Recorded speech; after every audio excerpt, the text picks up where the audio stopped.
Hey everybody, what is going on? I hope you guys are all doing well and welcome to another tutorial video. In this video, I'm going to be showing you guys how you can use Jazzcash to pay for Netflix, so let's get right into it. Now, I don't have Jazzcash myself. It is not available in my country. As far as I know, it is only available in Pakistan, and the way that you can do this is a bit more difficult than other payment methods. Firstly, you're going to need Jazzcash on your phone, and once you open up Jazzcash, you're going to want to go ahead and click on the Pay Bills button, after which you're going to select Netflix as the biller, and from there you're going to enter your Netflix account details. Now, once you're in Netflix, let me just click finish signing up, select a plan. It really doesn't matter which plan you select.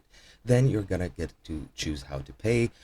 In this case, I have only credit or debit card. As far as I know, Jazzcash is a UPI, so you're going to select the Jazzcash UPI as a UPI option, since you're probably going to have it if you have Jazzcash in your country. And then you're just going to select Jazzcash as the UPI, enter your UPI ID, then enter your account credentials and verify it using either biometrics or a PIN that you have set up.